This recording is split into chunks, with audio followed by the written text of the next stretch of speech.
ஓம் ஸ்ரீ கிருஷ்ணாய பரமாத்மனே நமः. குருநாதரின் பொற்பாதங்களை வணங்கி நாம 2வது அத்தியாயம் 20வது ஸ்லோகத்தை கடைசியா பார்த்துட்டு இருந்தோம். ந ஜாயத்தே மிரியத்தே வா கதாச்சித்து, அந்த ஸ்லோகத்தை பார்த்துட்டு இருந்தோம். ஆத்மா அப்படிங்கிறதுக்கு பிறப்பு இல்லை இறப்பு இல்லை அப்படின்னு ஒரு விஷயத்த பார்த்தோம்.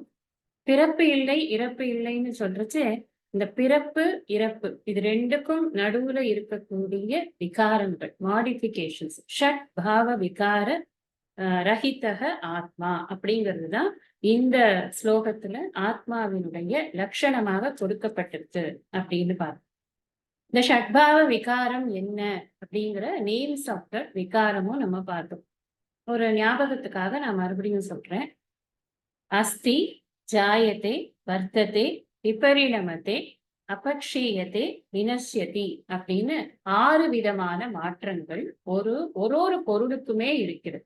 அனாத்மாவாக இருக்கக்கூடிய, ஆத்மாவுக்கு அந்நியமாக இருக்கக்கூடிய அத்தனை விஷயங்களிலும் இந்த 6 மாற்றங்கள் அப்படிங்கிறது இருக்கு. நீங்க ஒரு சாக்பீஸ் எடுத்து வெளியில வச்சு பார்த்தாலும் அதுல இருந்து ஆரம்பிச்சு அது எவ்வளவு மாற்றங்களை சந்திக்கிறது ஒரு காலப்போக்குல, அப்புறம் அது இல்லாம போறது. அப்படி ஒரு பொருளுக்கும், ஒரு உயிரற்ற ஜடத்திலிருந்து உயிருள்ள ஒரு பொருள் வரைக்கும், உயிருள்ள விஷயங்கள் அனைத்திற்கும் இந்த 6 விதமான மாற்றங்கள் அப்படிங்கிறது இருக்கு அப்படின்னு பார்த்தோம். ஆத்மாவை பத்தி சொல்லும்போது அஜோ, அஜோனா இந்த இடத்துல அஜோனா அஜக அப்படின்னு நம்ம தனியா சொல்றச்சே அஜகன்னு சொல்றோம். அஜக இங்க சந்தி புணர்ச்சியினால அஜோ நித்யக அப்படின்னு வருது. அது கிராமர் ரூல் தான். அஜக அப்படின்னு சொன்னா பிறப்பற்றது அப்படின்னு, நித்யக அப்படின்னு சொன்னா அது ஆண்டும் இருப்பது அப்படின்னு. சாஸ்வதக, சாஸ்வதகனா தேய்மானமற்றது. கூடவே நம்ம புரிஞ்சுக்கணும், வளர்ச்சியும் அற்றது. ஒரு பொருளுக்கு வளர்ச்சி, தேய்மானம் இது ரெண்டும் காம்ப்ளிமெண்டரி இல்லையா? இது இருந்தா அது இருக்கும், அது இருந்தா இது இருக்கும். அப்போ வளர்ச்சியும் கிடையாது, தேய்மானமும் கிடையாது. சாஸ்வதகனா ஒரே மாதிரி இருக்கும், எப்பவும் ஒரே மாதிரி தான் இருக்கும், அதுல மாற்றம் என்பதே கிடையாது அப்படிங்கிறது. அடுத்தது என்ன சொன்னா புராணக. புராணக, புராணம் அப்படின்னாலே என்ன? அதுக்கான டெபினிஷன் என்னன்னா புரா அபி நவ அப்படின்னு தான் அதுக்கான டெபினிஷன் சாஸ்திரம் சொல்றது. அப்படின்னா என்ன? புராண பழசு, அப்பின்னா இருந்தாலும், பழையதாக இருந்தாலும், நவ, நவனா புதியது, புதியது போலவே எப்போதும் இருக்கிறது. இப்ப நீங்க எந்த புராணத்தை எடுத்து, புராணம்னு பேர் ஏன் வச்சானாக்கா, அத்தனை அத்தனை கதைகளுக்கெல்லாம் புராணம்னு ஏன் வச்சானா, ஒரு கதையை எடுத்து நாம இப்ப படிச்சோம்னா கூட அந்த கதையோட விஷயங்கள் இப்பவும் ரெலவெண்டா இருக்கு தானே உண்மை. ஒவ்வொரு கதையிலும் அந்த இமோஷன்ஸ் எல்லாம் மனிதர்கள் தானே. கதைங்கிறது என்ன? ஒவ்வொரு மனுஷனுக்கும் ஏற்பட்டிருக்கக்கூடிய இமோஷன்ஸ், அதை எப்படி ஹேண்டில் பண்ணா, அதை எப்படி ஓவர் கம் பண்ணா, அதுல சறுக்கினானா ஜெயிச்சானா, இதுதானே கதை. ஒரு கதைன்னா அதான் கண்டென்ட். அந்த கண்டென்ட் இப்பவும் இருக்கு. கதை மாந்தர்கள் தான் மாறிக்கொண்டே இருக்கிறார். இப்ப இருக்கிற காலகட்டத்துல இருக்கிறவாளுக்கும் அதே விதமான இமோஷன்ஸ் வருது. அதனாலதான் புராணம்னு வச்சா. புறா அப்படின்னா எப்பவும் இருந்துட்டே இருக்கு. ஆத்மாக்கு புராணக அப்படின்னு பேர் இருக்கு. புராணக அப்படின்னு சொன்னா எப்பவும் புதியதாகவே இருந்து கொண்டு இருக்கிறது. அது ஆனா பழசாதான் இருக்கு. பழமையாக இருப்ப, முன்னை பழமைக்கும் பழமை, பின்னை புதுமைக்கும் புதுமை அப்படின்னு ஈஸ்வரனை பார்த்து பாடுறார். இந்த பகவான் எப்படி இருக்கார் அப்படின்னா, எப்பவோ ஒரு காலத்துல இருந்துட்டு அப்புறம் தொண்டு கிழமா நம்ம எல்லாம் கூப்பிடுறச்சே வரார். 2000 இயர்ஸ்க்கு அப்புறம் நம்ம கூப்பிட்டா வரார். இல்ல 2000 இயர்ஸ் முன்னாடிதான் அவர் இருந்தார். There is no date at all. அனாதி அப்படின்னு சொல்லியாச்சு. எப்ப இருக்கு, எப்ப எப்ப ஆரம்பிச்சது நமக்கு தெரியவே தெரியாது. இந்த ஆத்மாங்கிறது எப்பயிலேந்து இருக்கு? அனாதி. ஆத்மா மட்டும் இல்ல, ஜீவாத்மா எப்பயிலேந்து இருக்கு? அதுவும் அனாதி. மாயை எப்பயிலேந்து இருக்கு? அதுவும் அனாதி. எப்ப இருக்கு? ஆரம்ப டேட்டுங்கிறதே கிடையவே கிடையாது. அப்பனா அதுக்கு எப்படி நம்ம ஒரு ஒரு எக்ஸ்பைரி டேட் சொல்ல முடியும்? ரெண்டும் கிடையாது அதுக்கு. அதுக்கு எக்ஸ்பைரியும் கிடையாது, ஆரம்ப டேட்டும் கிடையாது. ஆத்மாவை பொறுத்தின வரைக்கும் எப்போதும் அது இருந்து கொண்டே இருக்கிறது. அதுவும் புதிது போலவே இருந்து கொண்டே இருக்கிறது. அதுல எந்த ஒரு மாற்றங்களும் அதுல ஏற்படுறது கிடையாது அப்படின்னு பார்த்தோம். அப்ப சைமல்டேனியஸா நம்ம என்ன பார்க்கணும் அப்படின்னு சொன்னா, ஆத்மா ரைட்டு, அனாத்மா என்ன? அனாத்மாவானது எப்படி இருக்கு? அனாத்மால ஈஸியா நம்மளால ரிலேட் பண்ணிக்க முடிஞ்ச விஷயம் என்ன அப்படின்னா, வேற எந்த விஷயத்தையும் ரொம்ப ஈஸியா ரிலேட் பண்ண முடியாது.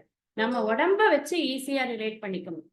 இந்த உடம்பு அப்படிங்கிறது எப்படி இருக்கு அப்படின்னா, நாளொரு மேனியும் பொழுதொரு வண்ணமுமாக இது மாற்றங்களை சந்தித்துக் கொண்டே அனாத்மாக்கான ஒரு ரெப்ரசன்டேஷன் எடுத்துட்டு நமக்கு புரியறதுக்காக முதல்ல உடம்புல தான் ஆரம்பிக்கும். இந்த உடம்பு எப்படி இருக்கு?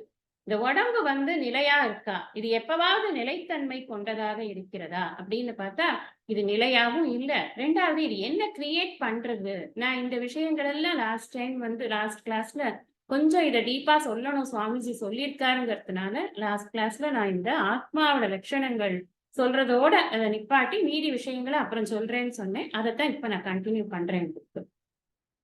இந்த உடம்புங்கிறது நமக்கு என்ன குடுக்கறது? இது இது இது நமக்கு எப்படி கிடைச்சிருக்கு இந்த உடம்பு அப்படின்னா, கர்மவசத்தினால கிடைச்சிருக்கு. நம்ம பண்ணியிருக்கக்கூடிய புண்ணிய பாபங்களுக்கு தகுந்த மாதிரி நமக்கு ஒரு உடலானது கிடைத்திருக்கு. இந்த உடம்புங்கிறது என்ன குடுக்கறதுன்னா, ஒரு அபிமானத்த குடுக்குது. அபிமானம் அப்படின்னு சொன்னா அட்டாச்மென்ட். என்னோட உடம்பு. என் உடம்ப யாராவது ஏதாவது ஒரு கேலி பண்ணிட்டாலோ, கிண்டல் பண்ணிட்டாலோ, எனக்கு ஒரே கோவமா வரும்.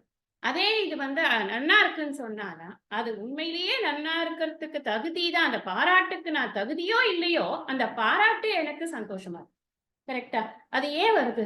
அப்படின்னா, இந்த உடம்பு மேல எனக்கு அபரிமிதமான ஒரு அபிமானம். இந்த உடம்ப நான் எப்படி ஹேண்டில் பண்ணணும்னா, இந்த உடம்பு எதுக்கு குடுத்துருக்கோ, அதுக்கு யூஸ் பண்ணி ஹேண்டில் பண்ணணும். அபிமானத்த உண்டு பண்ணிட்டேன் அப்படின்னு சொன்னா, இந்த உடம்பு எனக்கு ரொம்ப பெரிய சுமையாக போய்விடும். எந்த பாதையில சுமையாக போய்விடும்னா, இந்த ஆத்மாவ பத்தி தெரிஞ்சு கொள்ளக்கூடிய, என்னை பற்றிய அறிவை பெறக்கூடிய பாதையில இந்த உடம்புக்கு பிரதானம் குடுத்தேன் அப்படின்னு சொன்னா, எனக்கு அது சுமையா போயிடும். உடம்புக்கு பிரதானம் குடுக்கவே வேண்டாமா? இந்த உடம்பே வேண்டாமா? அப்படின்னா உடம்பு வேணும். உடம்பு எதுக்கு கொடுக்கப்பட்டிருக்கு அப்படின்னு யோசிக்கணும். இந்த உடம்பு எதுக்கு கொடுக்கப்பட்டிருக்கு அப்படின்னா, ஒரு ஒரு மனுஷனுக்கும் நம்ம ஃபர்ஸ்ட் கிளாஸ்ல சொன்னது மாதிரி 4 புருஷார்த்தங்கள் இருக்கு. அந்த 4 புருஷார்த்தங்கள் என்ன? அறம், பொருள், இன்பம், வீடு. தர்ம, அர்த்த, காம, மோக்ஷம். இந்த தர்மத்தை முறையா பண்றதுக்கும், அர்த்தத்தை சரியாக செலவு பண்றதுக்கும், அர்த்தத்தை தர்மத்திற்காக செலவு பண்றதுக்கும், தர்மமான இன்பங்களை அனுபவிப்பதற்கும் இந்த உடம்பானது கொடுக்கப்பட்டிருக்கு. அது மட்டுமல்ல, இந்த உடம்ப வச்சுண்டுதான் இந்த உலகத்துல இருக்கக்கூடிய காரியங்களையும் பண்ணணும், மோட்சத்திற்கான வேலைகளையும் பண்ணணும். எனக்கு மோட்சம்னா என்னன்னு தெரியணும் அப்படின்னு சொன்னா, நான் படிக்கணுமே. படிக்கிறதுக்கு எனக்கு என்ன வேணும்? ஃபர்ஸ்ட் எனக்கு ஃபிட் பாடி வேணும். அப்ப இந்த உடம்ப எந்த அளவுக்கு நான் மதிக்கணும் அப்படின்னு சொன்னா, இந்த உடம்பு எனக்கு ஃபிட்னஸ் இருந்ததுன்னா தான் நான் படிக்க முடியுங்கிற அளவுக்கு இந்த உடம்ப மதிக்கணும். அத விட்டுட்டு எப்ப பார்த்தாலும் 4 இன்ச் பெயிண்ட் அடிச்சுன்னு உட்கார்ந்திருந்து எல்லாரும் என்ன பார்க்கணும், என்ன அழகா இருக்குன்னு சொல்லணும், என்ன அத பண்ணணும்னு சொல்லணும், என்ன அவ கவனிக்கல, எனக்கு மரியாதை குடுக்கல, நான் உள்ள நுழையிறேன், என்ன வான்னு கூட சொல்லல, என்ன அவ எடுத்தெறிஞ்சு பேசுறா, இப்படி நமக்குள்ள எவ்வளவோ ஈகோ கிளாஷஸ் நெறைய வந்துட்டு இருக்கு. எல்லாம் பேஸ் என்னன்னா இந்த உடம்பு தான். இந்த உடம்ப வச்சுட்டு தான் நாம உலகத்துல இருக்கிற அத்தனை துன்பத்தையும் விலை கொடுத்து வாங்கிக்கிறோம்.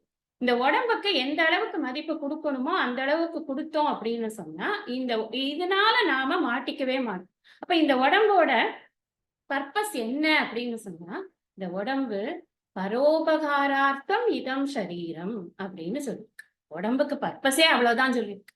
அப்போ பரோபகாரார்த்தம் அப்படின்னு சொன்னா, எனக்காக, என்னுடைய சந்தோஷத்திற்காக, நான் மட்டும் ஹாப்பியா இருக்கிறதுக்கு, என்னுடைய குடும்பம் அப்படின்னு நான் இருக்கிறதுக்காக இந்த உடம்பு எனக்கு கொடுக்கப்படல.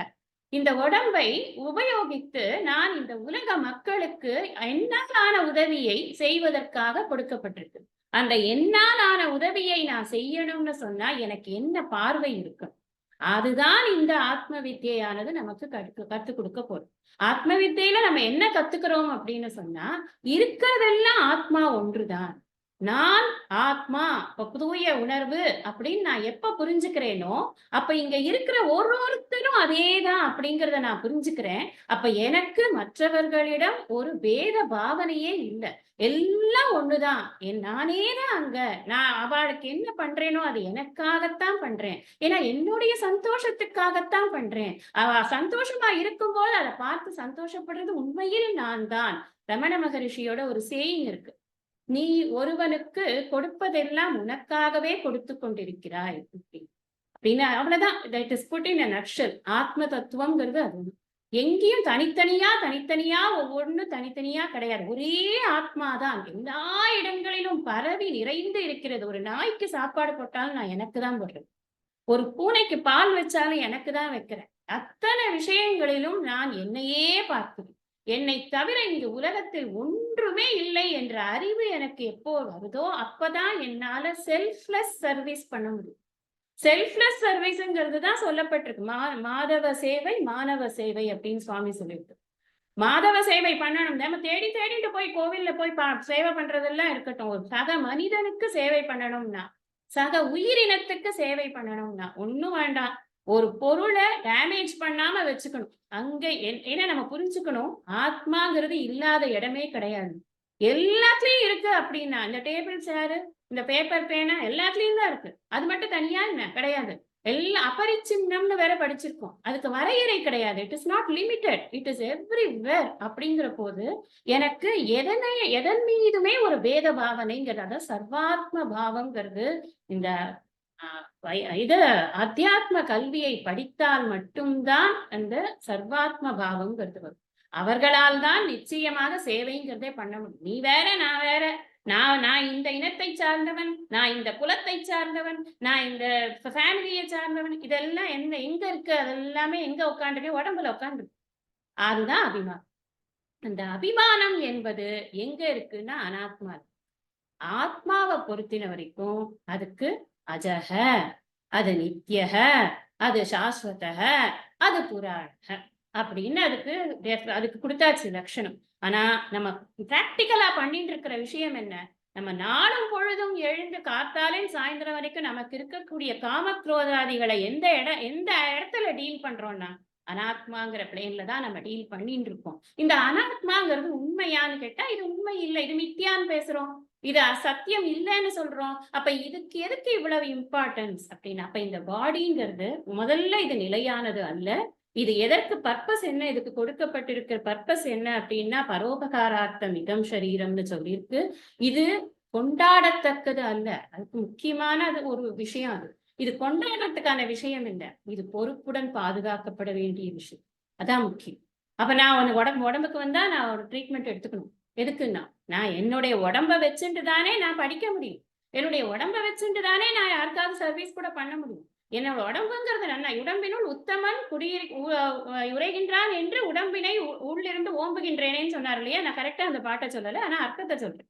உடம்பை முதல்ல இழுக்கு அப்படின்னு நினைச்சுட்டு இருந்தேன். அதுக்கப்புறம் உடம்புல உத்தமன் இருக்கிறான் என்று எனக்கு தெரிந்ததுக்கு அப்புறமா இந்த உடம்பை நான் ஓம்புகின்றேன்னு திருமூலர் சொல்லு.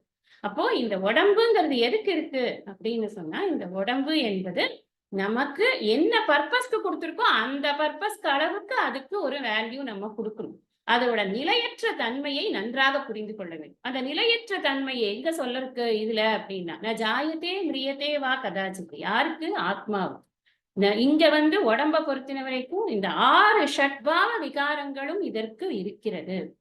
அப்போ இந்த பாடி சாஸ்திரத்துல இந்த பாடியை என்ன சொல்றது அப்படின்னு சொன்னா, இது சுக துக்க போக ஆயத்தனம் அப்படின்னு சொல்றது. ஆயத்தனம் அப்படின்னு சொன்னா இருப்பிடம் அப்படின்னு அர்த்தம். இந்த உடம்ப வச்சுட்டுதான் எனக்கு சுகமோ இல்ல துக்கமோ இல்ல கோபமோ தாபமோ எல்லா விதமான உணர்ச்சிகளும் நவரசங்களும் எங்க நான் என்னால இது பண்ண முடியறது, அனுபவிக்க முடியறது அப்படின்னு சொன்னா இந்த உடம்ப வச்சுட்டுதான் நான் இதை அனுபவிக்க முடியாது. அப்ப இந்த உடம்புங்கிறது 6 விதமான மாற்றங்களை கொண்டது. லாஸ்ட் மாற்றம் என்ன? வினஷ்யதி. இது ஒரு நாள் போயிடும். இது போயிடுங்கிற அறிவோட நாம வேலை பண்ணிட்டு இருக்கோம். இது எப்ப பார்த்தாலும் இருக்க போறது. என்னோடது மட்டும் இல்ல, நான் சேர்ந்தவா அத்தனை பேரும் எப்ப பார்த்தாலும் இருக்க போறா. சாஸ்வதமா யாராவது இருக்காளா? பிராக்டிக்கலா நம்ம பாக்குறோம். கொள்ளு தாத்தாலாம் நம்ம மாத்துல உட்காந்துட்டு இருந்தா இப்ப நல்லா இருக்குமா? பாக்குறது முடியுமா? அவள்லாம் படுத்துட்டே இருந்தா பார்க்க முடியுமா? எல்லாம் காலத்துக்கு காலம் அதாவது கதி அடைஞ்சாதான் இந்த உலகம் நடந்துட்டு இருக்கும். வந்தவர் எல்லாம் தங்கிவிட்டால் இந்த மண்ணில் நமக்கே இடம் ஏது அப்படின்னு கவியரசர்.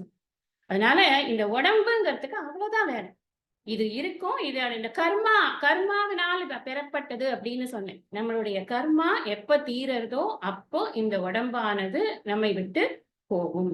பின்னாடி நம்ம பார்க்க போறோம், இன்னும் ஒரு ஸ்லோகம் கடிச்சு பார்க்க போறோம். இந்த உடம்பு ரொம்ப நஞ்சு போயிடுச்சுன்னா இதை விட்டுட்டு இந்த உயிரானது வேறொரு உடம்பை எடுத்துக்க போகுதுன்னு அடுத்த ஸ்லோகத்துல சொல்லப்படுற. முன்னாடியும் பார்த்திருக்கோம், தேகி நோஸ்மின் யதா தேகே, அங்கேருந்தே இதைதான் பார்த்துட்டு வரோம். அதனால இந்த உடம்ப பொறுத்தின வரைக்கும் இதற்கு பிறப்பு இறப்பு உண்டு, இதற்கு ஷட்பாவ விகாரங்கள் உண்டு, இது நிலையற்றது, இது கொண்டாடத்தக்கது அல்ல, இது உதவி செய்வதற்காக, மற்றவர்களுக்கு உதவி செய்வதற்காகவே கொடுக்கப்பட்டது, இதில் அபிமானம் வைப்பது என்பது நமக்கு நல்லது அல்ல.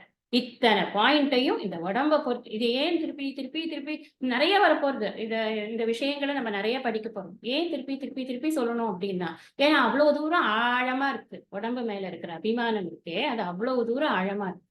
அந்த ஆழமா இருக்கிறத எடுத்து வெளியில போடணுமே, அதுக்காக வேண்டி ஆச்சாரியால் மாத்தி மாத்தி ஒரு ஸ்லோகத்திலையும் ஒன்னொன்னு எடுத்து எடுத்து காட்டுவார். அவர் இதுல சாரி, கிருஷ்ணர் ஒவ்வொரு ஸ்லோகத்திலையும் ஒவ்வொரு ஆங்கிள் எடுத்து எடுத்து இதனுடைய நிலையாமையை காட்டிக் கொண்டிருப்பார். ஆத்மாவினுடைய லட்சணத்தையும் சொல்லிக்கொண்டே வர. அதனால இந்த ஸ்லோகத்தை பொறுத்தின வரைக்கும், இந்த ஜாயத்தே மிரியத்தே வா கதாச்சித், அந்த ஸ்லோகத்தை பொறுத்தின வரைக்கும் நம்ம என்ன புரிஞ்சுட்டு இருக்கோம் அப்படின்னு சொன்னா, ஆத்மா என்பது பிறப்பு இறப்பு அற்றது, ஷட்பாவ விகாரங்களும் அற்றது, 6 வகையான மாற்றங்களும் அற்றது, அது பிறப்பு அற்றது, அப்புறம் நித்தியமாக இருப்பது, சாஸ்வதமாக இருப்பது, புராணமாக இருப்பது. புராணமாக இருப்பதுன்னா என்ன, எப்போதும் புதுமையாகவே இருக்கிறது. லாஸ்டா என்ன சொன்னார், ந ஹன்யத்தே ஹன்யமானே ஷரீரே. அதுக்குதான் இந்த ஷரீரேக்கு தான் இத்தனை விளக்கம். இந்த ஷரீரேங்கிறது எங்க வருது, அனாத்மால வருது. இந்த சரீரம் அழியும் பொழுது ஆத்மா என்ன ஆகும் தானே கொஸ்டின் நமக்கு. ஆத்மா என்ன ஆகும், ஆத்மா என்ன ஆகும், என்னோட ஆத்மா போயிடுமா அப்படின்னா, எப்போதும் எப்படி இருக்கோ அப்படியேதான் இருக்கு. சரீரம் தான் வருது, சரீரம் தான் போறது. இந்த ஆத்மாங்கிறது அப்படியேதான் இருக்கு. நம்ம லைட் இருக்கு, நம்ம இப்ப உட்காந்துட்டு இருக்கோம், அப்புறம் ஏந்து போயிடும், லைட் அப்படியே தானே இருக்கும். அதுதான் இந்த லைட் எக்ஸாம்பிள கொஞ்சம் நன்னா சிந்தனை பண்ணி பார்த்தோம்னா நமக்கு இந்த விஷயம் நன்னாவே புரியும். அதனால எப்போதும் யாண்டும் இருந்து கொண்டு இருப்பது அப்படிங்கிறது, ஆத்மா எப்போதும் இருந்து கொண்டிருக்கிறது.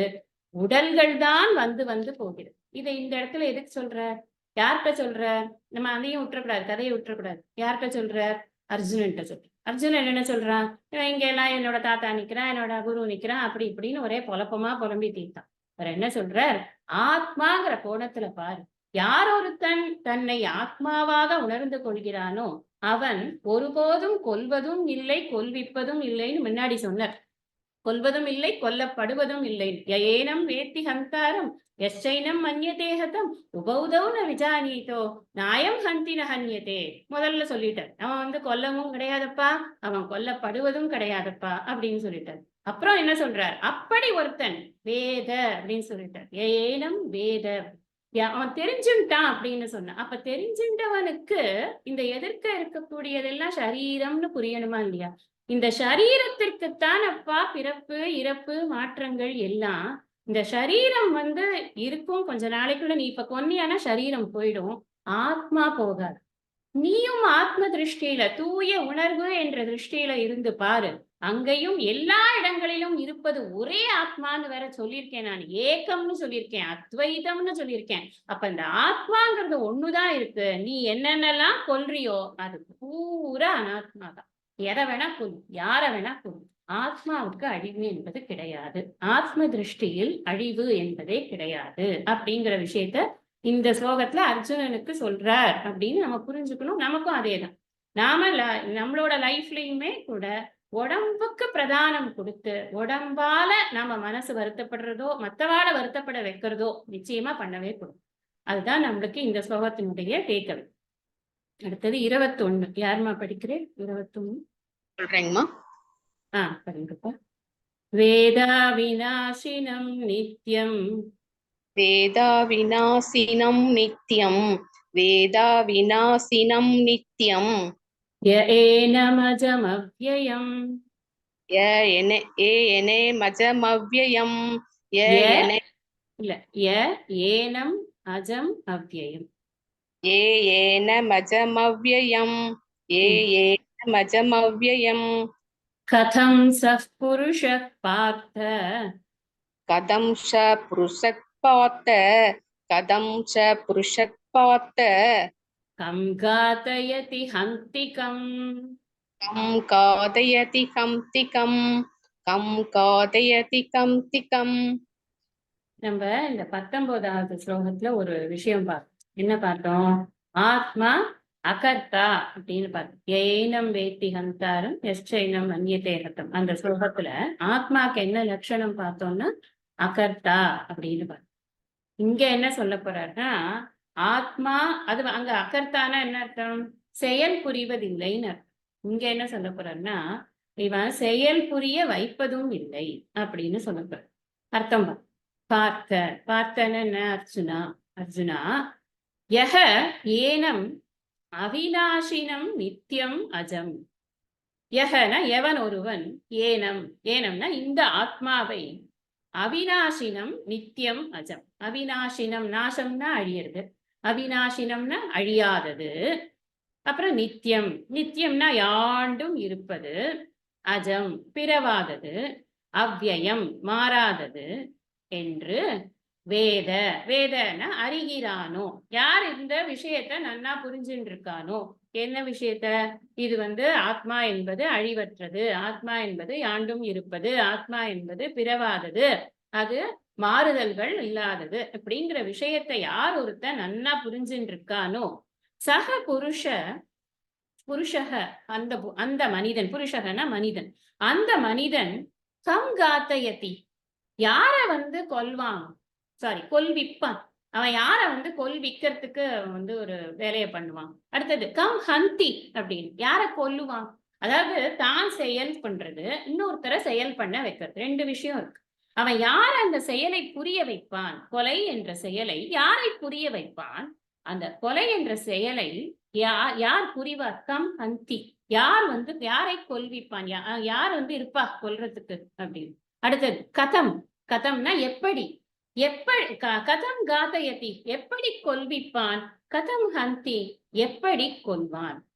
இந்த கேள்வி என்ன அப்படின்னா யாருக்கு இந்த ஆத்மாவானதற்கு அக்கர்த்தாங்கிற ஒரு விஷயத்தை முன்னாடியே சொல்லியாச்சு. அதுக்கு செயல் என்பதே கிடையாது, அது வெறும் சாட்சி மாத்திரமாக இருந்து கொண்டு இருக்கிறது, செயல் புரிவதில்லை அப்படின்னா அது மட்டுமல்ல, அது பிறவாததாக இருக்கிறது, நாசமற்றதாக இருக்கிறது, யாண்டும் இருக்கக்கூடியதாக இருக்கிறது, அவ்வியம் அது அழிவற்றதாக இருக்கிறது. அப்படி இருக்கக்கூடிய அந்த ஆத்மாவை நன்றாக அறிந்தவன் யாரை கொல்விப்பான், எப்படி கொல்விப்பான்?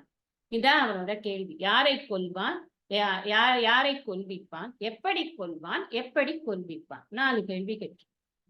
இங்க என்ன லட்சணம் சொல்லப்படுறது ஆத்மாவுக்கு அப்படின்னு சொன்னா ஆத்மா காரயித்வம் நாஸ்தி அப்படிங்கிறதுதான் இங்க லட்சணம்.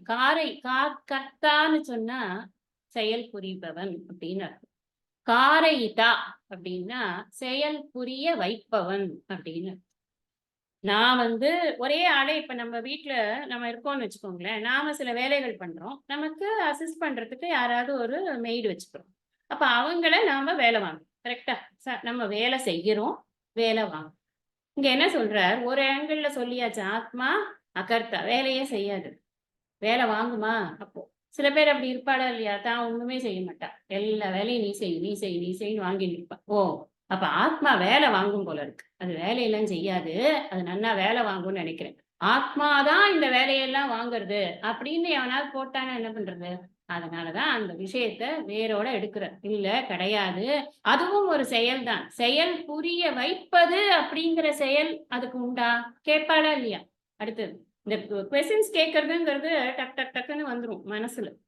அந்த கொஸ்டினுக்கு கேட்கறதுக்கு முன்னாடி ஆன்சர் வருது. நம்ம செயல் புரிய வைப்பது அப்படிங்கிற செயலும் ஆத்மாவுக்கு கிடையாது. அதாவது காரயித்வம் அப்படிங்கிறது செயல் புரிய வைப்பது என்ற செயல், அது ஆத்மாவுக்கு கிடையாது. இன் அதர் வேர்ட்ஸ் அகாரயிதா அப்படின்னு சொல்றது, அகர்த்தான்னு சொல்றோம் இல்லையா, அதே மாதிரி அகாரயிதா அப்படின்னு சொல்றது. வேர்ட்ஸ் நினைச்சு ரொம்ப பயப்பட வேண்டாம். நீங்க எந்த லாங்குவேஜ் சௌரியமா இருக்கோ அந்த லாங்குவேஜ்ல எழுதிட்டு இருக்கோம். செயல் புரிய வைப்பது, செயல் புரிவது, அந்த மாதிரியே கூட எழுதிக்கோங்க. எது புரியறதோ அந்த மாதிரி. நான் ஆனா விஷயத்தை தெரிஞ்சுக்கணுங்கிறதுனால சான்ஸ்கிரிட் வேர்டையும் சொல்றேன். அகாரயிதா அகாரயிதான்னு சொன்னா என்ன அர்த்தம்? அது செயல் புரிய வைப்பது அல்ல. இப்போ நம்ம அகர்த்தா படிச்சோமே, அப்ப நம்ம என்ன படிச்சோம்? அகர்த்தா அதே சமயத்துல அபோக்தான்னு ஒண்ணு படிச்சோம். ஞாபகம் வச்சுருக்கா, எழுதிட்டு இருக்கலான்னு தெரியல. அகர்த்தா அப்படின்னா செயல் புரியறது இல்லை, அபோக்தானா செயலின் பலனை அனுபவிப்பதில்லை. அப்ப ரெண்டும் கிடையாது. செயல் புரிஞ்சாதான பலனே, அதனால செயல் புரிவதும் இல்லை, செயலின் பலனை அனுபவிப்பதும் இல்லை. அதே மாதிரி இங்கேயும் அகாரயிதா அபோஜயிதா அப்படின்னு 2 லட்சணங்கள் இங்கேயும் சொல்லியிருக்கு. அதாவது செயல் புரிய வைப்பது இல்லை, செயலின் பலனை அனுபவிக்க வைப்பதும் இல்லை. இங்க நடக்கிறது பூரா செயல்கள் அத்தனையும் எந்த பிளேன்ல நடக்கிறது அப்படின்னா அனாத்மாங்கிற பிளேன்ல தான் நடக்குது. ஆத்மா அப்படி பாட்டுக்கு உட்கார்ந்து, நான் அந்த ஆத்மா தான். நானா என்ன பண்றேன், மாயையினால மாட்டிக்கிண்டு நான் வந்து இந்த உடம்பு மனசு புத்தி இதோட சேர்ந்துண்டு அதை அச்சீவ் பண்றேன் இதை அச்சீவ் பண்றேன்னு நான் எப்ப பார்த்தாலும் வாழ்க்கையில எது பின்னாடியோ ஓடிண்டே உட்கார்ந்துட்டு இருக்கேன். ஒரு நிமிஷம் நின்னு நான் நிதானிச்சு நான் யாரு அப்படின்னு நினைச்சிட்டேன்னா அதுக்கப்புறமா எனக்கு இந்த ஓட்டமும் ஆட்டமும் அவசியமே இல்லைன்னு புரிஞ்சு போயிடும். ஆனா அதுக்காக நம்ம ஓடாம இருக்கிறது கிடையாது. அது என்ன கிடைக்கும் அப்படின்னா ஒரு லீஷர் இருக்கும் உள்ளுக்குள்ள. இந்த ஓட்டம் ஆட்டம் எல்லாம் மாயை தானே. நடக்கிறது நடக்கிறது நடக்கட்டும். நான் இருக்கிற வரைக்கும் என்னோட பிராரப்த கர்மாவை அனுபவிச்சுட்டு போறேன். அப்படித்தான் இந்த இந்த மனசானது மாறும். நம்ம படிக்க படிக்க படிக்க அதுக்காக செயலே புரியாம இருக்க மாட்டோம்னு இல்லை. விவேகானந்தர்லாம் செயலே புரியலையா? எப்படி செயல் புரிஞ்ச? அப்ப செயல் எப்படி பண்ணணும்னு தெரிஞ்சு பண்ணணும்.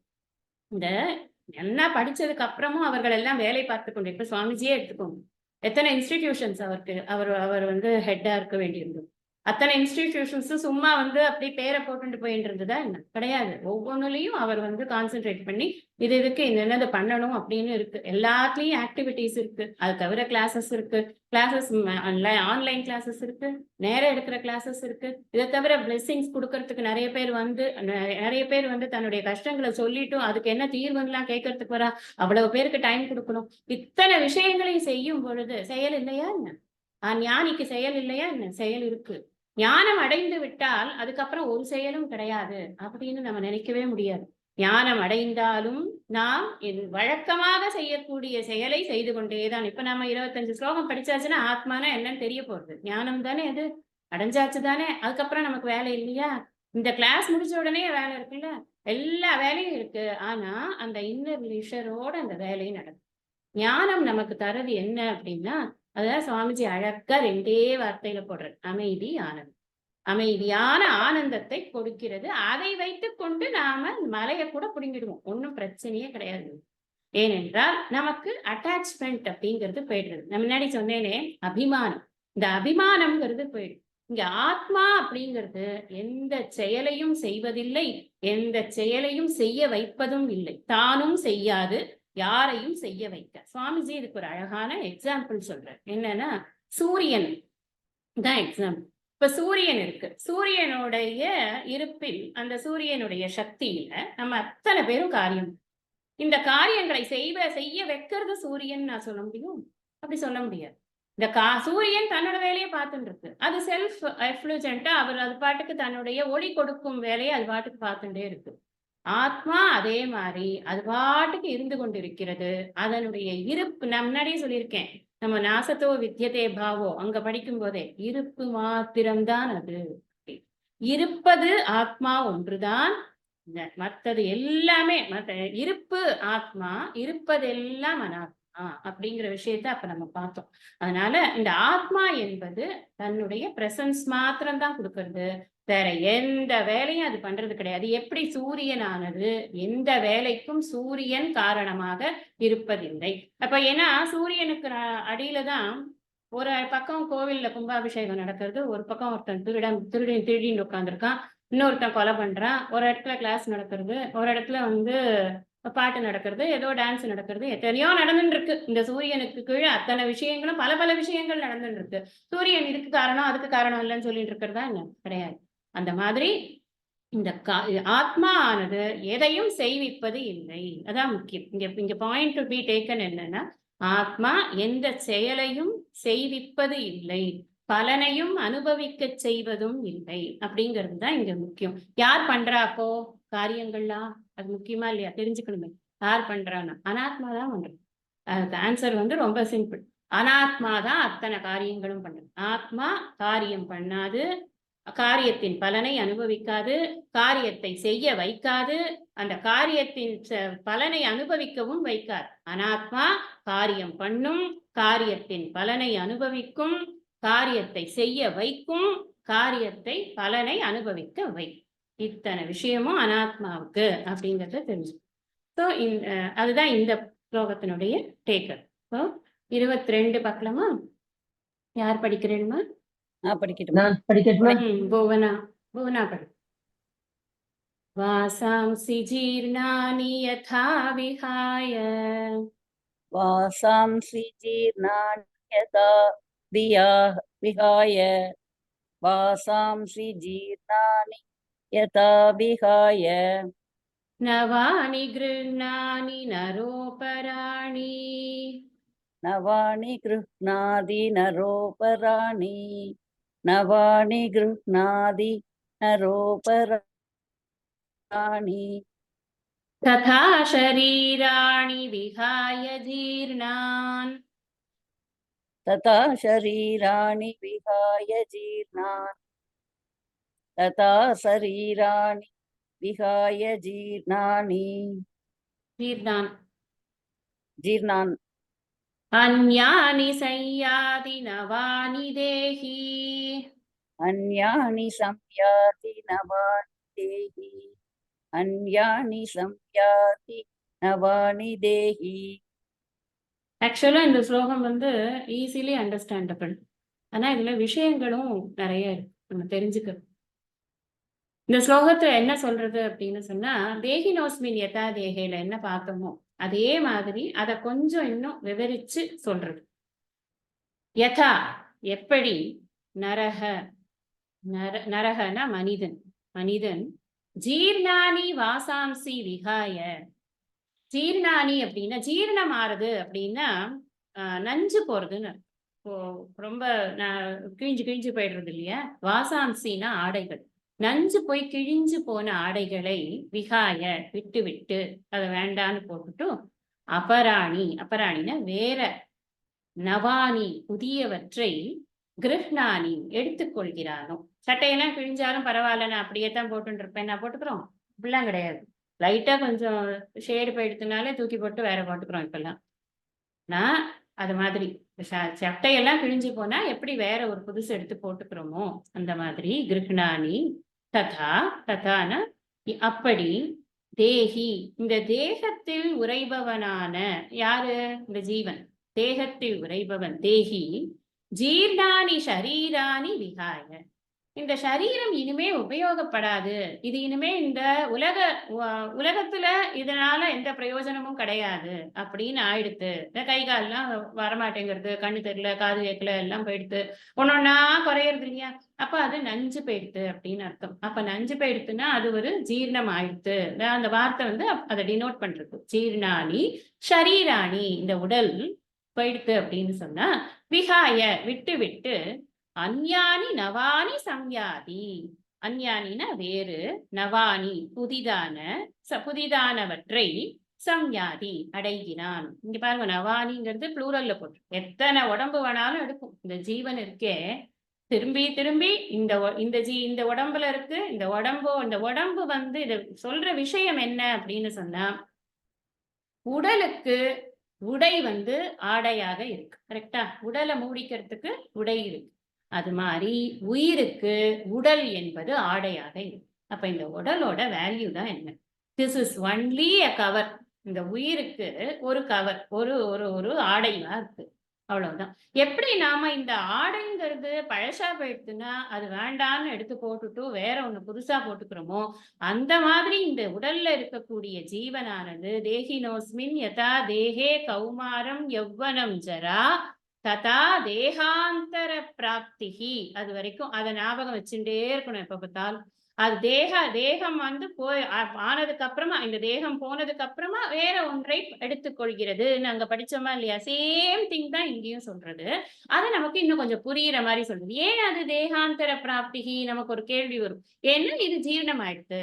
ஏன்னா இது இனிமே யூட்டிலிட்டி வேல்யூ போயிடுது. நம்ம இந்த பழைய துணியை எத்தனை நாள் போட்டு இருக்கோம்? கிழிஞ்ச துணியே போட்டு இருப்போமா என்ன? போட்டு இருக்க மாட்டோம். அது எதுக்கும் வெளியில போக முடியாது, வர முடியாது, ஆத்திலேயே போட்டுக்க முடியாது. அதனால நம்ம அதை போட்டுக்கிறது கிடையாது. அது மாதிரி இந்த உயிரானது இந்த உடலை ஜீரணம் ஆயிடுத்து, ரொம்ப பழசா போய் நஞ்சு போயிடுத்து அப்படின்னு சொன்னா அதை விட்டு விட்டு வேறு ஒரு உடலை எடுத்துக்கொள்கிறது அப்படிங்கிறது தான் இந்த ஸ்லோகத்தினுடைய அர்த்தமாக இருக்கு. இந்த இடத்துல ஒரு விஷயம் நாம புரிஞ்சுக்கணும். என்னன்னா, இந்த செய்யறது இது இது பண்றது அது பண்றது அப்படின்னு சொல்றோம். ஆத்மா அப்படிங்கிறது தான் வந்து ஆத்மாவுக்கு செயல் கிடையாது அப்படின்னு ஒரு ஒரு ஸ்டேட்மெண்ட் முன்னாடி சொல்லியிருக்கோம். இப்ப அனாத்மா தான் செயல் புரிந்து கொண்டிருக்கிறது அப்படிங்கிறது. எது அனாத்மா? இந்த பாடி மைண்ட் காம்ப்ளெக்ஸ் பிளஸ் இதுக்குள்ள இருக்கக்கூடிய ஜீவன் அனைத்தும் அனாத்மா அப்படிங்கிறதாகத்தான் இருக்கு. இதுதான் வந்து இந்த காரியகரண சங்காதம்னு சொல்லுவாங்க, பாடி மைண்ட் காம்ப்ளெக்ஸ் அப்படின்னு. இதுதான் வந்து இந்த செயல்களை புரிந்து கொண்டு இருக்கிறது. இப்போ இது வந்து இந்த உடம்பு வீணா போயிடுத்து, நான் வேற எடுத்துக்கணும் அப்படிங்கிறது இதுக்கு எப்படி தெரியும்? இதுதான் இதுக்கு வந்து ஒரு ஜடம் அப்படின்னு சொல்றோம். இதுக்கு வந்து சேதனத்தன்மை கிடையாது. இது வந்து கான்ஷியஸ் மேட்டர் கிடையாது. ஆத்மாக்கு மட்டும்தான் சைத்தன்யம் அப்படின்னு பேர் இருக்கு. இது எல்லாம் அந்நியமா இருக்கிறது பூரா ஜடம் அப்படின்னு சொல்லியாச்சு. அப்ப இந்த ஜடமா இருக்கக்கூடியதுக்கு எப்படி இது வந்து இத வேண்டான்னு போடுறதுக்கும் வேணும்னு இன்னொன்னு எடுத்துக்கிறதுக்கும் எப்படி தெரியுது? ஹவு இஸ் இட் பாசிபிள் அப்படின்னு ஒரு கொஸ்டின் வந்து இந்த இடத்துல வந்து நிக்கிறது. அதுக்கு என்ன சொல்றாரு அப்படின்னா, ஜடம் செயல் புரிவது எப்படி? இந்த ஆத்மா செயல் புரியாது, இது செயல் புரியுது. இது ஆனா ஜடம். ஜடம் எப்படி செயல் புரியுது அப்படின்னு சொன்னா, இப்போ இந்த பாடி மைண்ட் காம்ப்ளெக்ஸ் இருக்கே, இது ஒரு விசேஷமான காம்போசிஷன் தான் ஆனது. எப்படிப்பட்ட விசேஷமான காம்போசிஷன் அப்படின்னு சொன்னா, இது ஜடமாக இருந்தாலும் இதற்கு இந்த சேதனத்தன்மையை கிரகித்துக் கொண்டு சில காரியங்கள் பண்ணறதுக்கு இதுக்கு ஒரு சக்தி கொடுக்கப்பட்டிருக்கிறது அப்படிங்கிறது தான் இதனுடைய விசேஷமான காம்போசிஷனாக இருக்கு. இதோட விசேஷ குணம் அது. ஏன்னா இது வந்து சத்துவ பிரதானமாக இருக்கக்கூடியது இந்த மனம். இந்த மனசு இருக்கே, அதுக்கு இந்த ரிஃப்ளெக்டட் கான்ஷியஸ்னஸ் ரிஃப்ளெக்ட் பண்ணறதுக்கான ஒரு சக்தியானது கொடுக்கப்பட்டு. இப்ப நான் யாரு அப்படின்னு எடுத்துட்டோம்னு வச்சுக்கோங்களேன். நம்ம 3 விஷயம் முன்னாடியே பார்த்துருக்கோம். பெரிய ஐ, சின்ன ஐ எல்லாம் பார்க்கறச்சே ஒரு ஈக்குவேஷன் ஒன்று சொன்னேன். என்ன ஈக்குவேஷன்? திருப்பியும் சொல்றேன். நீங்க எழுதினாலும் இல்லையோ எனக்கு தெரியாது, நான் திருப்பியும் சொல்றேன். நான் ஐ அப்படின்னா என்ன அப்படின்னா, நான் இஸ் ஈக்குவல் டு தூய உணர்வு பிளஸ் உடல் மனம் புத்தி. இந்த உடல் மன சங்காதம் அப்படின்னு போட்டுக்கோங்க. உடல் மனம் புத்தி பிளஸ் பிரதிபிம்ப சைத்தன்யம், ரிஃப்ளெக்டட் கான்சியஸ்னஸ், அதாவது pure consciousness plus body mind complex plus reflected consciousness. இது 3 சேர்த்தா நான் அப்படிங்கிறது. இந்த நான்ல ஒன்னே ஒரு விஷயத்துக்கு தான் சேத்தனத்தன்மைனா அதுக்கு வந்து ஜடமுக்கு ஆப்போசிட் ஒரே ஒரு விஷயத்துக்கு தான் சேதனத்தன்மை இருக்குது, சைத்தன்யம் அப்படின்னு அதை சொல்லும். மீதி 2மே ஜடம் தான். மீதி 2 எது அப்படின்னா, ஒரு சேத்தனத்தன்மை இருக்கிறது பியூர் கான்சியஸ்னஸ் அப்படிங்கிறதுக்கு மாத்திரம்தான் சேத்தனத்தன்மை இருக்கு. அதாவது தானே தன்னை ஒளிர்வித்துக் கொள்ளக்கூடிய தன்மை, தானே அறியக்கூடிய தன்மை, அதுதான் சேத்தனத்தன்மை. ஆனா இந்த 2 இருக்கே, பாடி மைண்ட் காம்ப்ளெக்ஸ் பிளஸ் இந்த ரிஃப்ளெக்டட் கான்சியஸ்னஸ், இது 2மே இது தானே அறியக்கூடிய தன்மையாக இல்லை, இது ஜடமாக இருக்கிறது. இப்ப இந்த எப்படி வந்து அப்ப மனசுக்கு வந்து ரிஃப்ளெக்ட் பண்ணறதுக்கான சக்தி எப்படி கிடைச்சது? இப்ப ரிஃப்ளெக்ட் பண்ணாம எண்ணங்கள் எப்படி நான் அறிய முடியும்? எண்ணங்களை நான் அறிகிறேன். நான் எண்ணங்களை தெரிஞ்சுட்டா தானே சரி இந்த உடம்பு வீணா போயிட்டு அப்புறம் நாம இந்த உயிரை உடம்ப விட்டு போகணும் அப்படிங்கறத எண்ணம் எல்லாம் எப்படி வரும்? வந்தா தானே போக முடியும். ஃபர்ஸ்ட் இந்த உடம்புல இருந்து உயிர் வெளில போகணும்னா அதுவே வந்து இந்த உடம்பு போதும் அப்படின்னு நினைக்கும் போது தானே அது போறது. அது எப்படி ஏற்படுகிறது அப்படின்னு சொன்னா, இந்த மனசுக்கு அந்த ரிஃப்ளெக்ட் பண்றதுக்கான ஒரு ஃபேக்கல்டி கொடுக்கப்பட்டிருக்கு அப்படின்னு சாஸ்திரம் சொல்றது. இதுக்கு சுவாமிஜி ஒரு உதாரணம் சொல்றார். என்னன்னா, இப்போ கண்ணாடி பண்றோம் இல்லையா, இந்த கண்ணாடி இருக்கே, அந்த கண்ணாடி பண்ணறதுக்கு நமக்கு மிரர், இது நம்ம முகத்தை பார்க்குற கண்ணாடி, இதை பண்றதுக்கு நமக்கு எந்த கண்ணாடியா இருந்தாலுமே ஃபார் தட் மேட்டர், நம்ம கண்ணாடி பண்ணுறதுக்கு மூலப்பொருள் என்னன்னா மண்ணு அப்படின்னு சயின்ஸ் சொல்றது. இந்த மண்ணை பார்த்தா ரிஃப்ளெக்ட் ஆகுதா என்ன? மண்ணை கையில வச்சுட்டு பார்த்தா நீ தானே நாளைக்கு கண்ணாடியாவ, என் மூஞ்சியை இப்ப காட்டுமா? அது கிடையாது. நிறைய அதுல மாற்றங்கள் செய்து அதுக்கப்புறம் அது வந்து ஒரு ரிஃப்ளெக்ட் பண்ணக்கூடிய ஒரு சர்ஃபேஸா அது மாற்றப்படுது. அந்த மாதிரிதான் இந்த மனம் என்பதற்கு அப்படிப்பட்ட மாற்றங்கள் ஏற்பட்டு, அதாவது சாஸ்திரத்துல மனம் என்பதற்கு மாத்திரம் அந்த மாற்றங்களோடு கூட அது பிரதிபிம்பிக்கக்கூடிய ஒரு சக்தியோட அது படைக்கப்பட்டு இருக்கிறது அப்படின்னு நாம புரிஞ்சுக்கணும்.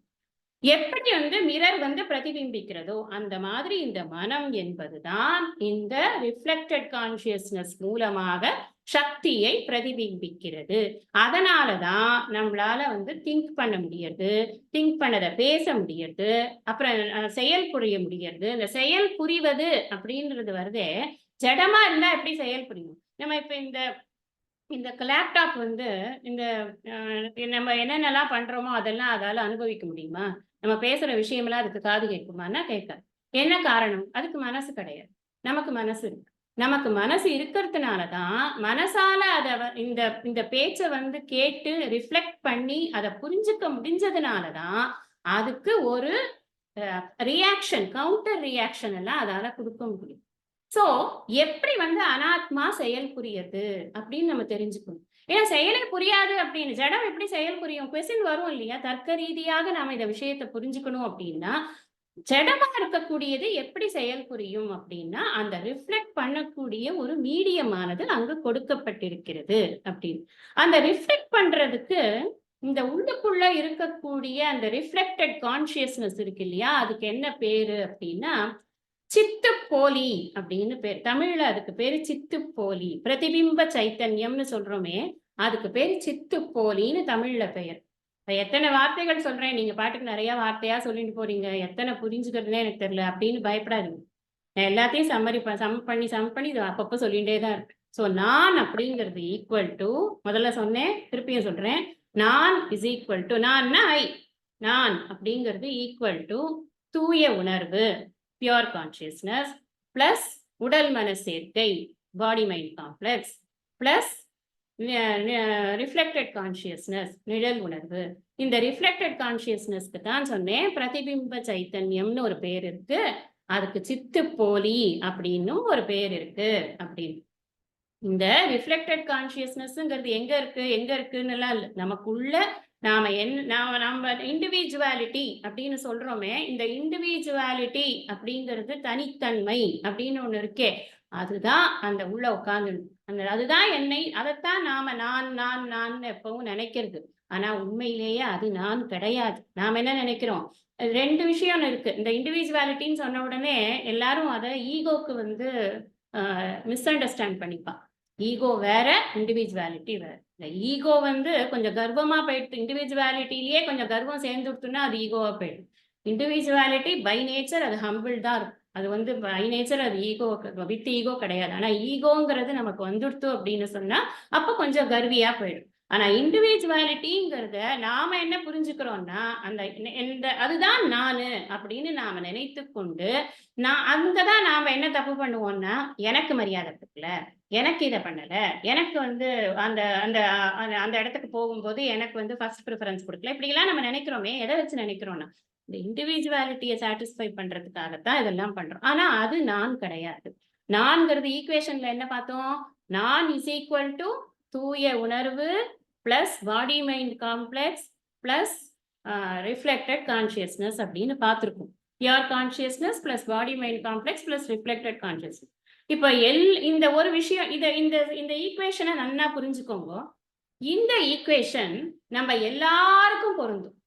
நம்ம எல்லாருக்கும்னா அத்தனை விஷயங்களுக்கும் பொருந்துருது. இப்ப எல்லாத்துலயும் காமனா இருக்கிறது எது அப்படின்னா தூய உணர்வு அப்படிங்கிறது. நம்ம என்ன படிக்கிறோம்? தூய உணர்வு ஏகம், அத்வைத்தம், அழிவற்றது, மாறுதலற்றது, அவயவங்களற்றது. இத்தனை படிச்சிருக்கோமா? அது அகர்த்தா, அபோக்தா, அப்படி படிச்சிருக்கோமா? அதை பத்தி நித்தியம், சத்தியம் எவ்வளவு படிச்சிருக்கோம். அப்போ எல்லாருக்கும் இருக்கக்கூடிய காமனா இருக்கிறது எது? தூய உணர்வு. அந்த தூய உணர்வு மாறவே மாறாது. ஏன்னா அதோட நேச்சர் அதுதானே, மாறுதல் இல்லாதது தானே அதோட நேச்சர். ஏன் தூய உணர்வு வேற, உங்க தூய உணர்வு வேற, உங்க தூய உணர்வு வேற கிடையாது. எல்லாருக்கும் ஒரே தூய உணர்வு இருக்கிறது, ஒரு தூய உணர்வு தான். அதை வச்சுதான் நம்ம பேசிட்டு இருக்கோம். அப்ப மாறுதல்ங்கிறது எங்க இருக்கு அப்படின்னா, என் பாடி வேற, உங்க பாடி வேற, என் மைண்ட் வேற, உங்க மைண்ட் வேற, என் மைண்ட் சிந்திச்சு பேசுறது விஷயங்கள் வேற. நான் விஷயங்களை எடுத்துக்கிற விதம் வேற. நீங்க விஷயங்களை எடுத்துக்கிற விதம் வேற. தான் காம்ப்ளெக்ஸ். நான் ஒவ்வொருத்தருக்கும் ஒவ்வொரு விஷயம் ஒவ்வொரு விதமாக புரிகிறது. எல்லாருக்கும் அது ஈக்குவலா கிடையாது. எல்லாருக்கும் ஒரு கெப்பாசிட்டி லெவல்லாம் வேற வேறையா இருக்கு. அப்புறம் இந்த பாடியே எடுத்துட்டோம்னா எல்லார் ஷேப்பும் வேற வேறையா இருக்கு.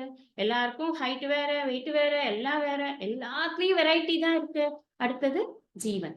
ஜீவனும் என்னோட ஜீவன் வேற, அந்த தூய ரிஃப்ளெக்டட் கான்சியஸ்னஸ் ஆர் பிரதிபிம்ப சைத்தன்யம் ஆர் சித்து போலி, வாட் எவர் இட் இஸ், என்ன பேர் சொன்னாலும் அந்த அந்த உயிர் ஜீவன் அப்படின்னு இருக்கேன்.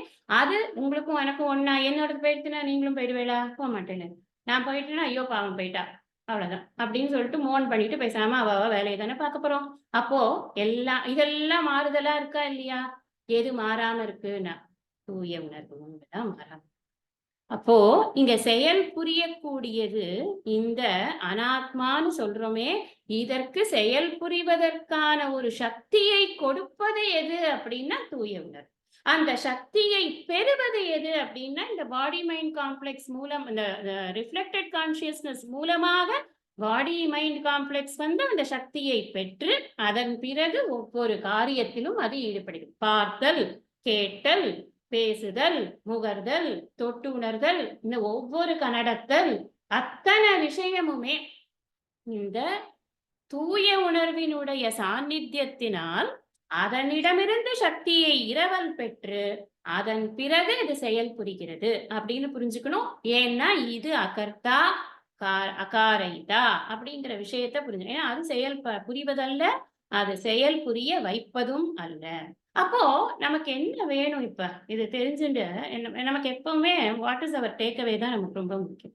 சுவாமிஜி அழகா சொல்றாரு இந்த விஷயத்த. நீ தூய உணர்வுங்கிறத புரிஞ்சுக்கோ. இந்த அனாத்மா இருக்கு இல்லையா, இந்த உடல், மனம், புத்தி மற்றும் உயிர் இதெல்லாம் இருக்கே, இதை ஹேண்டில் பண்ண கத்துக்கோ. இந்த உலகத்தை ஹேண்டில் பண்ண கத்துக்கோ. அதுதான் நீ பண்ண வேண்டும். ஏன்னா இது என்ன பண்றது, இது ஒரு இடம் நமக்கு செட் ஆகலைன்னா அடுத்த இடத்துக்கு இது போயிட்டே இருக்கு. எது? இந்த உயிர். ஏன்? இவர் தானே சொன்னார் இப்போ, வாசாம்சி ஜீர்ணானி யதா விஹாய நவானி கிருணானி நரோபராணி ததா சரீராணி விஹாய சரீராணி விஹாய ஜீர்ணான் அந்யானி சம்யாதி நவானி தே. இது இது போயிட்டுன்னா வேற போயிட போறதுப்பா. இத போய் உட்காந்துட்டு நான் சாஸ்வதமா இருக்க போறது, இதுக்குதான் எல்லா வேலையும் அப்படின்னு காத்தாலே சாயந்தரம் வரைக்கும் இதையே வச்சு தேய்ச்சு தேய்ச்சு தேய்ச்சு தேய்ச்சு மெயின்டைன் பண்ணிட்டு உட்கா என்ன பண்ண போறேன்? No use. அதே போலதான் மனசுக்கும். நான் ஒரு எக்ஸாம்பிள் சொன்னேன்னா நீங்க எல்லாத்துக்கும் போட்டுக்கோங்க. இந்த மனசை ரொம்ப கொண்டாடலாம் வேண்டியது இல்லை. எல்லாம் அவ இதை சொல்லிட்டா, இதை சொல்லிட்டா, என்ன பாரு, நான் அவளுக்கு அவ்வளோ பண்ணினேனே, என்ன இப்படி பார்த்து பேசிட்டாளே, எனக்கு மரியாதையே கொடுக்கவே இல்லையே, என்ன அவ அங்க கூப்பிடவே இல்லையே, நான் ஆத்துக்கு உள்ள போனே வாங்குவோன்னு சொல்லவே இல்லையே, நான் கல்யாணத்துக்கு போனேன் எனக்கு முறுப்பு கொடுக்கலையே. எத்தனை கவலை! எதுக்கு தான் கவலைப்படுறது? இந்த கவலைகள் எல்லாம் இந்த அழிய போகும் அனாத்மாவை உத்தேசித்து. இது தேவையா? இவர் ஏன் சொல்றாரு அப்படின்னா, இது எவ்வளவு நிலையற்றது அப்படின்னு காட்டுறதுக்காக இது அர்ஜுனனுக்கு சொல்றாரு. நமக்கு முக்கியம். ஏன்னா அர்ஜுனன் மாதிரியா நம்ம சிஷ்யன் சொல்லுங்க? கிடையாது. அர்ஜுனனுக்கு இருக்கக்கூடிய சிஷ்யத்துவமே வேற, நமக்கு இருக்கக்கூடிய சிஷ்யத்துவமே வேற. இங்க நமக்கு இந்த வேர்ல்ட ஹேண்டில் பண்றதுக்கு நமக்கு இன்னும் நிறைய சொன்னா கூட நம்மளுக்கு வேண்டிருக்கு. அதனால இந்த சூக்ஷ்ம சரீரமானது பயணம் பண்ணிக்கொண்டே இருக்கிறது. ஒரு உடல் வேண்டாம்னு சொன்னா இன்னொரு உடலை எடுத்துட்டு போயிட்டே இருக்கு. இந்த உடலும் எப்படி கிடைக்கிறது? அது ஒரு பாயிண்ட் இருக்கு. இந்த உடல் எப்படி கிடைக்கிறது அப்படின்னா பிராரப்த கர்மாவனால கிடைக்கும். நான் நல்ல கர்மா பண்ணியிருந்து எனக்கு நல்ல ஒரு சம்ஸ்காரம் எல்லாம் இருந்தது அதுக்கு அப்படின்னாக்கா எனக்கு அடுத்த பிறவி என்பது எனக்கு நல்ல பிறவியாக கிடைக்கும். நம்ம கீதா மகாத்மியத்துல படிக்கிறோம். கீத ஸ்லோகத்தை ஒருத்தன் படிச்சுட்டான் அப்படின்னு சொன்னா, ஒரே ஒரு ஸ்லோகம் படிச்சா கூட அவனுக்கு கேரண்டி அடுத்த ஜென்மா மனித ஜென்மா அப்படின்னு கொடுக்குறார். யாரு? விஷ்ணுவே கொடுக்குறாரு. அவர் சொந்த வாக்கினாலேயே கொடுக்குறாரு. இப்ப கீதை படிக்கிறவனுக்கு கேரண்டி அடுத்த ஜென்மா மனித ஜென்மா. ஆனா உண்மையா கீதைய உருப்படியா ஃபுல்லா புரிஞ்சுட்டு குருமுகமா அதனோட அர்த்தத்தை உள்வாங்கிக்கிறவனுக்கு பிறவியே கிடையாது. அதுதான் மோட்சம்தான் கீதையினுடைய முக்கியமான பலன். அப்படியே இல்லை, ஏதோ ஒரு பாதியில போயிடுது அப்படின்னா கூட மனித பிறவி கொடுத்துடுறேன்ப்பா, அது 6வது அத்தியாயத்துல வேற கேரண்டி பண்றது. அப்போ எப்படி இந்த உடம்பு கிடைக்கிறது அப்படின்னா என்னுடைய பிராரப்த கர்மாவினால.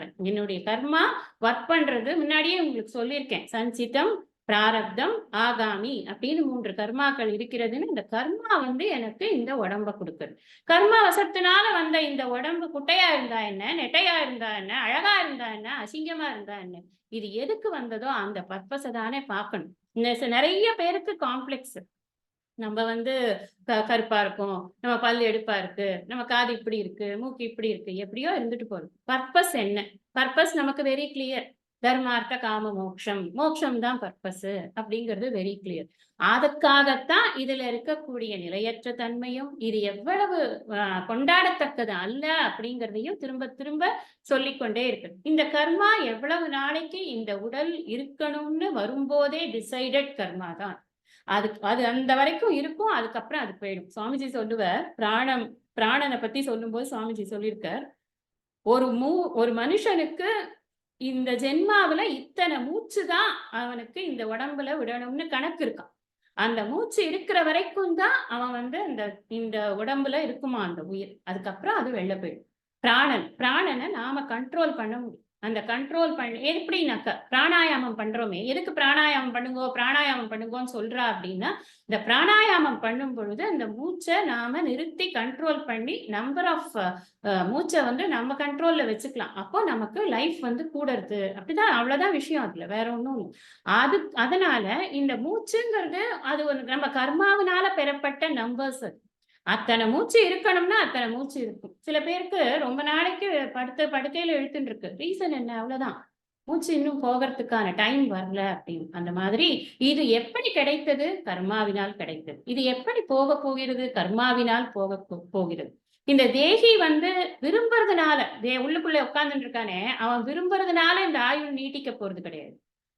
இவன் வந்து விரும்பல எனக்கு இது வேண்டாம் அப்படின்னு தூக்கி போட்டுட்டும் போக முடியாது. அப்படி அவன் வந்து சாஸ்திர விருத்தம். அது அப்படி தூக்கி போட்டுட்டு போனாக்க அது சாஸ்திர விருத்தம் அப்படின்னு சொல்றது. அதனால இது அந்த மாதிரி இதை வந்து டிஸ்கண்டினியூ பண்ணக்கூடிய ஒரு விஷயம் கிடையாது.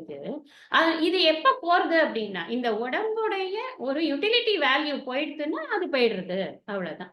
இந்த உடம்புக்கு பேரே என்னன்னா தேகம் அப்படின்னு பேரு. தஹ்யதே இது தேகம் அப்படின்னு இந்த தேகத்துக்கு ஒரு விக்கிரகம். அதுக்கு என்ன அர்த்தம்னா, எப்பவும் எரிஞ்சுட்டே இருக்கான். உள்ள ஹீட்டா தானே இருக்கு உடம்பு நமக்கு. இந்த ஹீட் எப்ப பாரு எரிஞ்சுட்டே இருக்கு, அந்த மாதிரி இருக்குது. அதனால இது எப்போ ஒரு சமயத்துல இது ஜீரணம் ஆயிடும். இந்த ஜீரணம் ஆயிடுத்து அப்படின்னு சொன்னா, எப்படி மனிதன் கிழிந்த ஆடைகளை களைந்து வேறு உடைகளை எடுத்து போட்டுக் கொள்கிறானோ, அது போல இந்த ஜீவனானது தன்னுடைய இந்த உடலானது உபயோகமற்று போகும் பொழுது கிழிந்த ஆடையை போல இந்த ஜீவன் இந்த உடலை விடுத்து வேறொரு உடல்களை பெறுகிறது. ஏன்னா இதுல நவானி கிருஷ்ணானி அப்படின்னு போட்டிருக்கு. வேறு புதிய உடல்களை பெறுகிறது அப்படின்னா இந்த ஸ்லோகத்துக்கான அர்த்தம்.